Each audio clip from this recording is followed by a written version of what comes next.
প্রত্যেক বছর পহেলা বৈশাখের পর আপনি যখন টিভি নিউজ দেখবেন, পেপার পত্রিকা দেখবেন, আপনি দেখতে পাইবেন অমুক জায়গার মধ্যে আমার বোন ধর্ষণ হয়েছে, অমুক জায়গার মধ্যে আমার মেয়ে ধর্ষণ হয়েছে। এরকম নিউজ আছে না নাই? যদি বলেন না আছে না নাই? এরকম উৎসবের উপরে মুসলমান লাথি মারা দরকার, যে উৎসব নারীদের ইজ্জতকে রাস্তার মধ্যে বিলিয়ে দেয়। ঠিক না বেঠিক? যদি বলেন না ঠিক না বেঠিক? মুসলমানের সন্তান পহেলা বৈশাখের নামে কখনো বেহায়াপনা করতে পারে? পহেলা বৈশাখ বাঙালির সংস্কৃতি, আপনি পালন করেন, উদযাপন করেন। এরকম উদযাপনের দরকার নাই যে উদযাপন আমাকে কোরআন থেকে দূরে রাখে। এরকম উদযাপনের দরকার নাই যে উদযাপন আমাকে আপনাকে হাদিস থেকে সুন্নাহ থেকে দূরে রাখে। 4 নম্বর একটা মতাদর্শ, একটা চিন্তাধারা মুসলমানের মধ্যে ঢুকিয়েছে হিন্দুরা। এটা হলো কি? পহেলা বৈশাখের মধ্যে যে যত বড় মাছ খাবে, যে যত বড় মাছ খাবে, সারা বছর মনে হয় এ বড় বড় মাছই খাবে। নাউজুবিল্লাহ বলবেন না? আরো মহাব্বতে নাউজুবিল্লাহ বলেন। দেখবেন বাজারের মধ্যে, আমাদের আনুবাই তো বাজারের মধ্যে আছে, তিনি জানবে পয়লা বৈশাখে কি কারবার হয়। 1 টাকার জিনিস 10 টাকা দিয়ে মানুষ কিনছে। ওই বাজারের মধ্যে জিজ্ঞাসা করেন আমাদের ভাইকে, রাজগঞ্জ বাজারের মধ্যে হিন্দু থেকে মুসলমানের সংখ্যা বেশি। আপনি মাছ খান, সমস্যা নাই, মাছ খাওয়া আপনাকে হারাম বলা হয় নাই, কিন্তু আপনি যখন চিন্তা করে খাবেন পহেলা বৈশাখ একদিনে যদি আমি ইলিশ মাছটা বড় খাইতে পারি, সারা বছর মনে হয় বড় বড় ইলিশ খাবো। আপনার এই চিন্তা ভাবনা আপনাকে চুলকানি ছাড়া আর কিছু দিতে পারবে না। ঠিক না বেঠিক? আপনি বড় ইলিশ মাছ খাইয়া শরীরের মধ্যে অ্যালার্জি ছাড়া আর কিছু আনতে পারবেন না। রিজিকের মালিক আল্লাহ পহেলা বৈশাখে আপনাকে যে ভালো খাওয়াইতে পারে, সারা বছর ভালো খাওয়াইতে পারে কে? জোরে বলেন না কে? এই হিন্দুরা কিদা হলো আগুনে পুড়লে সব মাপ। এজন্য তারা যখন মানুষ মারা যায় কি করে? আমি অন্য ধর্মকে বেয়াজ্জতি করার জন্য নয়, আমি মুসলমানকে সচেতন করার লক্ষ্যে বলছি। তারা সর্বপ্রথম 1989 সালের মধ্যে এই সিস্টেম বাইর করলো। ঘুম থেকে উঠে আগে সকলে একত্রিত হয়ে সূর্য স্নান করবে, তারপরে প্রথম ছিল আনন্দ যাত্রা, আনন্দ শুভযাত্রা। কি নাম দেওয়া হয়েছিল? আনন্দ শুভযাত্রা। মঙ্গল শুভযাত্রা ছিল না, প্রথমে ছিল আনন্দ শুভযাত্রা। তো আনন্দ শুভযাত্রার মধ্যে কি করত? সকলে রং বেরঙ্গের মূর্তি বানাইতো, প্রতিমা বানাইতো। বানানোর পরে একটা বড় বানাইতো পেশার মূর্তি। কিসের মূর্তি? বিশ্বাস না হলে ইউটিউবের মধ্যে এখনো সার্চ দিলে পাবেন। আনন্দ শুভযাত্রার নামে মুসলমানের সন্তানকে তুমি আনন্দ শুভযাত্রার নামে মিছিলের মধ্যে দাঁড় করাইলা, সামনে দিছে পেশার মূর্তি। ওই সময় ইতিহাস ঘাটতে গিয়ে পাওয়া গেল হিন্দুরা পেশাকে কি মানে জানেন? তাদের একটা দেবী আছে, লক্ষ্মী দেবী নাম। কি দেবী? কি দেবী বলেন না? লক্ষ্মী দেবী। ওই দেবীর কাজ হলো বরকত দেওয়া। নাউজুবিল্লাহ বলেন। তাদের আকীদা শান্তি তিনি বর্ষিত করে। ওই দেবীর বাহন হলো পেশা। ওই দেবীর বাহন কি? আপনারা মনে হয় রাগ করতেছেন, আমার মনে হয় যে এত বছর পয়লা বৈশাখ সুন্দরভাবে পালন করলাম, এবছর হুজুর এগুলো কি বলে? রাগ করতেছেন? রাগ করলেও আমার কিছু করার নাই, সত্য আমাকে বলতে হবে। আপনি মুসলমানের সন্তান হলে আপনাকে এগুলো থেকে বাঁচতে হবে। তারা ওই লক্ষ্মী দেবীকে স্মরণ করে, সামনে দেখবেন একটা পেশা, তারপরে হনুমানের মূর্তি বানিয়ে মিছিল করে, নাম দিছে আনন্দ শুভযাত্রা। কি দিয়েছে? আনন্দ শুভযাত্রা হিন্দুরা। তারপরে আস্তে আস্তে আনন্দ শুভযাত্রা থেকে নাম পরিবর্তন করলো মঙ্গল শুভযাত্রা। এখনো পর্যন্ত আছে, এখনো পর্যন্ত আছে। মঙ্গল শুভযাত্রার নামে মুসলমানের সন্তানরা মূর্তির পিছনে তোমরা মিছিল করছো। ওই লক্ষ্য উদ্দেশ্য হিন্দুদের এটা। তাদের যারা মঙ্গল শুভযাত্রা করে তাদের লক্ষ্য উদ্দেশ্য হলো তাদের লক্ষ্মী দেবী এই প্রথম পহেলা বৈশাখে যদি তারা মিছিল করে, ওই লক্ষ্মী দেবী তাদেরকে শান্তি দিবে। নাউজুবিল্লাহ বলেন। বরকতের মালিককে? জোরে বলেন না। বরকতের মালিককে? রহমতের মালিককে? নাজাতের মালিককে? তাহলে মুসলমানের সন্তান তোমরা কেন এই মূর্তির পিছনে মিছিলের মধ্যে যাও মঙ্গল শোভাযাত্রার নামে? তোমরা কেন আনন্দ শোভাযাত্রার নামে হিন্দুদের পিছনে পিছনে ঘুরো? তুমি কি জানো না তুমি মুসলমানের সন্তান? এ ধর্মের জন্য কত যুদ্ধ হয়েছিল, এ ধর্মের জন্য কত সাহাবী বুকের রক্ত ঢেলে দিয়েছিল ধর্মকে কলঙ্ক করে। যারা হিন্দু, আমি শুরুতে বলেছিলাম মুসলমান হয়েছো মানে তোমার জন্য সীমা রেখা আছে। তুমি মুসলমান হয়েছো, তোমার জন্য সীমা রেখা আছে। তুমি ধর্ম ত্যাগ করেছো, তুমি মুসলমান নয়, তোমার জন্য কোনো সীমা রেখা। যারা বলবে আমি মুসলমান, তাদেরকে ইসলামকে মানতে হবে, কুরআনকে মানতে হবে, সুন্নাহকে মানতে হবে। কুরআন সুন্নাহ বাদ দিয়ে মুসলমানের কোনো উৎসব হতে পারে? তারপরে দেখেন 2 নম্বরে মঙ্গল শোভাযাত্রা। 3 নম্বরে তারা যে কাজটা করে সেটা হলো নারী পুরুষ একত্রে ঘোরাঘুরি। ঠিক না বেঠিক? জোরে বলেন না ঠিক না বেঠিক? প্রত্যেক বছর পহেলা বৈশাখের পর আপনি যখন টিভি নিউজ দেখবেন, পেপার পত্রিকা দেখবেন, আপনি দেখতে পাইবেন অমুক জায়গার মধ্যে আমার বোন ধর্ষণ হয়েছে, অমুক জায়গার মধ্যে আমার মেয়ে ধর্ষণ হয়েছে। এরকম নিউজ আছে না নাই? জোরে বলেন না আছে না নাই? এরকম উৎসবের উপরে মুসলমান লাথি মারা দরকার, যে উৎসব নারীদের ইজ্জতকে রাস্তার মধ্যে বিলিয়ে দেয়। ঠিক না বেঠিক? জোরে বলেন না ঠিক না বেঠিক? মুসলমানের সন্তান পহেলা বৈশাখের নামে কখনো বেহায়াপনা করতে পারে? পহেলা বৈশাখ বাঙালির সংস্কৃতি, আপনি পালন করেন, উদযাপন করেন। এরকম উদযাপনের দরকার নাই যে উদযাপন আমাকে কোরআন থেকে দূরে রাখে। এরকম উদযাপনের দরকার নাই যে উদযাপন আমাকে আপনাকে হাদিস থেকে সুন্নাহ থেকে দূরে রাখে। 4 নম্বর একটা মতাদর্শ, একটা চিন্তাধারা মুসলমানের মধ্যে ঢুকিয়েছে হিন্দুরা। এটা হলো কি? পহেলা বৈশাখের মধ্যে যে যত বড় মাছ খাবে, যে যত বড় মাছ খাবে সারা বছর মনে হয় এ বড় বড় মাছই খাবে। নাউজুবিল্লাহ বলবেন না? আরো মহাব্বতে নাউজুবিল্লাহ বলেন। দেখবেন বাজারের মধ্যে, আমাদের আনুবাই তো বাজারের মধ্যে আছে, তিনি জানবে পয়লা বৈশাখে কি কারবার হয়। 1 টাকার জিনিস 10 টাকা দিয়ে মানুষ কিনছে। ওই বাজারের মধ্যে জিজ্ঞাসা করেন আমাদের ভাইকে, রাজগঞ্জ বাজারের মধ্যে হিন্দু থেকে মুসলমানের সংখ্যা বেশি। আপনি মাছ খান, সমস্যা নাই, মাছ খাওয়া আপনাকে হারাম বলা হয় নাই, কিন্তু আপনি যখন চিন্তা করে খাবেন পহেলা বৈশাখ একদিনে যদি আমি ইলিশ মাছটা বড় খাইতে পারি, সারা বছর মনে হয় বড় বড় ইলিশ খাবো। আপনার এই চিন্তা ভাবনা আপনাকে চুলকানি ছাড়া আর কিছু দিতে পারবে না। ঠিক না বেঠিক? আপনি বড় ইলিশ মাছ খাইয়া শরীরের মধ্যে অ্যালার্জি ছাড়া আর কিছু আনতে পারবেন না। রিজিকের মালিক আল্লাহ পহেলা বৈশাখে আপনাকে যে ভালো খাওয়াইতে পারে, সারা বছর ভালো খাওয়াইতে পারে কে? জোরে বলেন না কে? এই হিন্দুরা এই 4টা মতাদর্শ মুসলমানের মধ্যে ঢুকাইছে। 1 নম্বরে কি? সূর্য স্নান। 2 নম্বরে মঙ্গল শোভাযাত্রা। 3 নম্বরে নারী পুরুষ অবাধ মেলামেশা। 4 নম্বরে ওই দিন ভালো বরকতের জন্য একটা ভালো জিনিস খাও, খাইলে সারা বছর মনে হয় ভালো কিছু খাইবা। পহেলা বৈশাখ ছিল কি?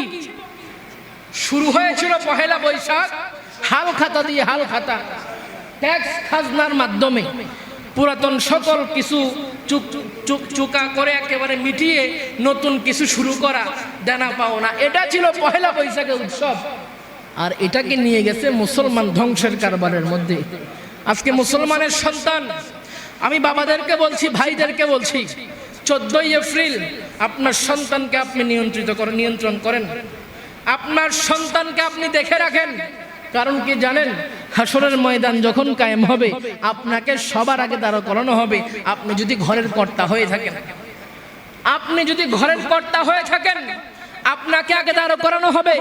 তোমার সন্তান বেহায়াপনার মধ্যে গিয়েছিল, তুমি কি দায়িত্ব পালন করেছিলা? তোমার ছোট ভাই বেহায়াপনার মধ্যে গিয়েছিল, তুমি কি দায়িত্ব পালন করেছিলা? মা বোন যারা আছেন তাদেরকে বলছি, নিজেদের মেয়েদেরকে, বোনদেরকে আগলিয়ে রাখেন। রাস্তার মধ্যে এভাবে বেহায়াপনার মধ্যে মগ্ন হতে দিবেন না। মুসলমানদের মেয়েদের ইজ্জত বড় দামি, মুসলমানদের মায়ের ইজ্জত বড় দামি। এই ইজ্জতের জন্য লক্ষ লক্ষ সাহাবী শহীদ হয়েছিল।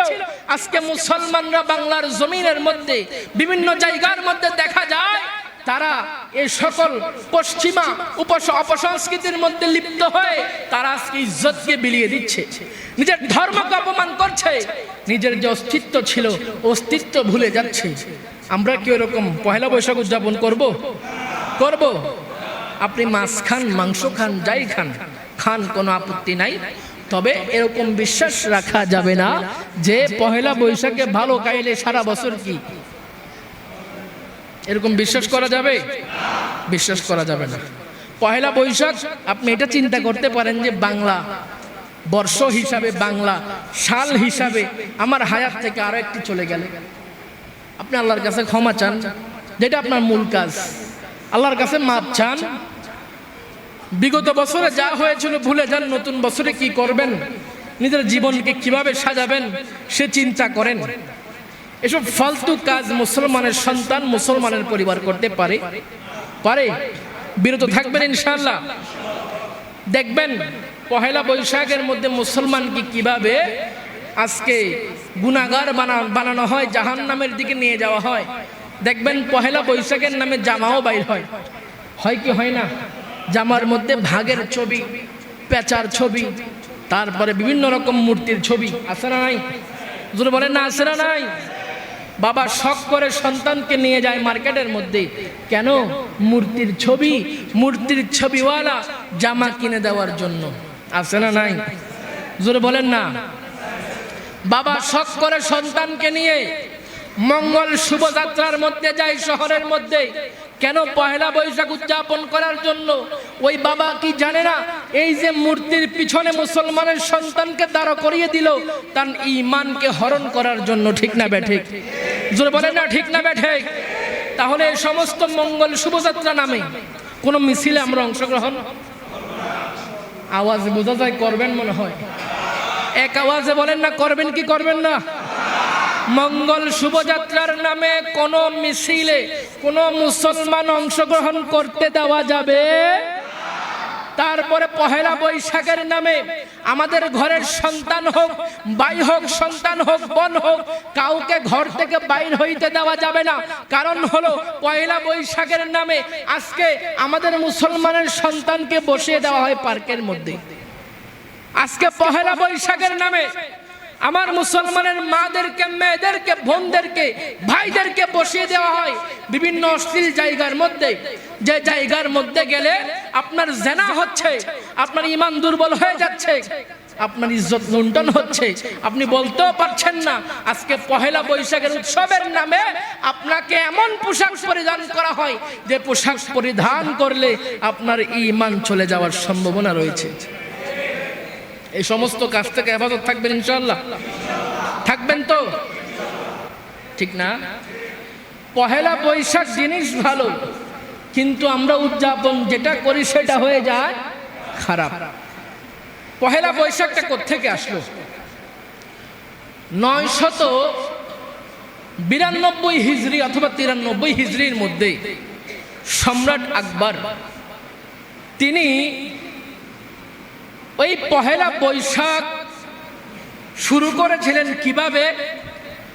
992 হিজরির মধ্যে তিনার এক খাদেম ছিলেন, তিনাকে বললেন যে তুমি এক কাজ করো, বছর গণনার একটা সিস্টেম বাইর করো। কেন? যে মানুষের যে খাজনা, মানুষের যে ট্যাক্স, এটা দেওয়ার সুবিধার্থে একটা বছর গণনা করো। আগেরকার 992 হিজরির মধ্যে সম্রাট আকবরের জামানার মধ্যে ওই সময় মানুষ চৈত্র মাস আছে না, চৈত্র মাসের মধ্যে ট্যাক্স অথবা খাজনা দিতেন। তখন ওই সম্রাট আকবর তার খাদেম আমির ফতে আলী সিরাজিকে বললেন তুমি কি করো, একটা সন গণনা করো, কিভাবে আমরা ট্যাক্সটা এক বছর অতিক্রম করে আবার নিতে পারবো।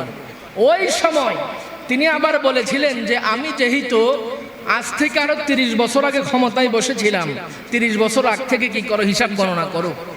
তখন হিসাব গণনা করতে যাইয়া ওই আমির ফতে আলী সিরাজি তিনি কি করলেন, তিনি এই পহেলা বৈশাখ নির্ধারণ করলেন। ভাগ্যক্রমে ওই পহেলা বৈশাখ যখন নির্ধারণ করা হলো, আরবি হিসাবে এটা মুহররম মাস ছিল। কোন মাস ছিল বুঝেন?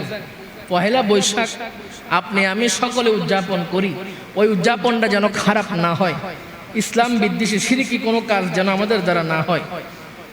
ওই সময় থেকে পহেলা বৈশাখ আসলে, পহেলা বৈশাখের মধ্যে এখন যেভাবে আমরা উদযাপন করি ওই রকম উদযাপন ছিল না। তৎকালীন যুগে পহেলা বৈশাখ উদযাপন করতো এভাবে, এক বছর যখন হয়ে যায় তো বৈশাখের 1 তারিখ যত ধরনের পাওনা দেনা ছিল গত বছরের, এগুলা দিয়ে নতুন করে আবার হাল খাতা খোলা, এটা ছিল পহেলা বৈশাখের কাজ। এখন তো মনে হয় নাই। আগে দোকানে বাজারের মধ্যে আপনারা ওই যে দোকান বাকি হইলে কি করতেন? পয়লা বৈশাখ না ভাই, হাল খাতা করতেন না আপনারা? এই হাল খাতা তৎকালীন যুগে পহেলা বৈশাখে হইতো। কারণ কি?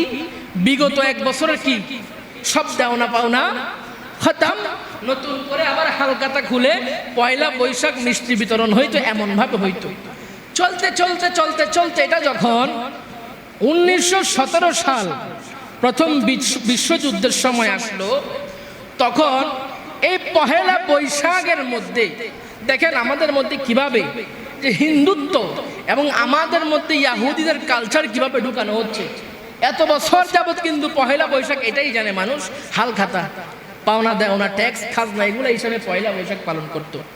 1917 সালের মধ্যে 17 সালের মধ্যে হিন্দুরা প্রথম বিশ্বযুদ্ধ ব্রিটিশদের সাথে যেটা হয়েছিল, ব্রিটিশদের পক্ষ নিয়ে তারা যেন বিজয়ী হয়, এটার জন্য তারা একটা পূজা করেছিলেন। এটা ছিল পহেলা বৈশাখ। কোন দিন ছিল? পহেলা বৈশাখ। তখনও এরকম ভাবে উদযাপন হতো না। আমি ইতিহাস বলছি, ঐতিহাসিকগণ লিখেছেন 1917 গেল, এরকম ভাবে নর্মাল ভাবে হয়।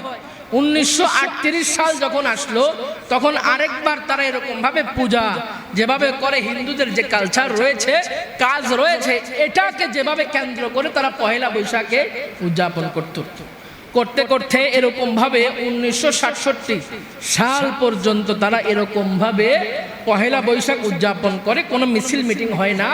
ওই হিন্দুরা যেভাবে পূজা করে, পহেলা বৈশাখে পূজার আয়োজন হতো, পাওনা দেওনা চুক্তি করতো, সকল কিছু পহেলা বৈশাখে করত। 1989 সাল, এই 1989 সালে পহেলা বৈশাখকে কেন্দ্র করে ভারতের মধ্যে তারা একটা নিয়ম চালু করলো। সকালবেলা সূর্য স্নান, তারপরে হচ্ছে মঙ্গল শুভযাত্রা নামে মিছিল, তারপরে নারী পুরুষ অবাধ মেলামেশা, কোনো পর্দা ছাড়া ভারতের মধ্যে একটা আইন জারি করলো, যে আইনের মধ্যে হিন্দু, মুসলমান, খ্রিস্টান, বৌদ্ধ সকলে এটার মধ্যে অংশগ্রহণ করতে হবে। এরকম একটা নিয়ম যখন বাহির করলো 1989 সনে, বাংলাদেশের মধ্যেও এরকম একটা নিয়ম বাহির করলো যে আমরা পহেলা বৈশাখী উদযাপন করব কিভাবে? বলে সর্বপ্রথম সকলে এক জায়গায় গিয়ে একত্রিত হয়। ওই জায়গার মধ্যে পহেলা বৈশাখে প্রথম যে সূর্য উঠে, সূর্য স্নান করবে তারা, এরকম। কারণ একদল হিন্দুদের মধ্যে আছে যারা সূর্যের পূজা করে। কিসের পূজা? সূর্যের পূজা করে। তাদের কথা হলো সূর্য যখন স্নান করবে সূর্যের আলোতে প্রথম কিরণ দ্বারা, তাদের বিশ্বাস হলো ওই সূর্যের আলো পৃথিবীকে জ্বালিয়ে পুড়িয়ে একেবারে নিষ্পাপ করে দিবে। নাউজুবিল্লাহ বলেন, আরো জোরে নাউজুবিল্লাহ বলেন। তবে আমরা বেহায়াপনার মধ্যে লিপ্ত হবেন? আল্লাহ তাআলা মাফ করুক, সকলে বলি আমিন। আল্লাহ তাআলা সকল ফিতনা ও ফাসাদ থেকে এই দেশের মানুষকে, মুসলমানকে হেফাজত করুক, সকলে বলি আমিন। এবং সকল হিংসা বিদ্বেষ ভুলে গিয়ে মুসলমানদেরকে এক কাতারে আসার তৌফিক দান করুক। দরকার আছে না নাই? দরকার আছে না নাই? এক মুসলমান আরেক মুসলমানের ছায়া দেখতে পারে না, ঠিক নেই? আমার ভাই, আমার প্রতিবেশী, আমার আত্মীয় স্বজন, আমার সাথে সুসম্পর্ক আছে, তো মুসলমানদের কারবার তো এটা হওয়ার কথা না। মুসলমানের কারবার তো এটা হওয়ার কথা না।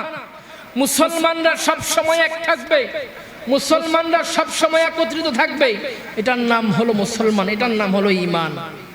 ঠিক নেই? থাকবেন তো ইনশাআল্লাহ? থাকবেন তো ইনশাআল্লাহ? যে কোনো সময় ডাক আসলে মুসলমানরা একত্রিত হয়ে যাও, যেন আমাদেরকে সংকোচ বোধ করতে না হয় যে আমার ভাইয়ের সাথে আমি হাত মিলাবো কিনা, এরকম যেন না হয়। আগে থেকে আপনার জন্য সুসম্পর্ক থাকে। আল্লাহ তাআলা হেফাজত করুক, সকলে বলে আমিন। ওয়া আখিরি দাওয়ানা আনিল হামদুলিল্লাহি রাব্বিল আলামিন। ওয়াসসালামু আলাইকুম।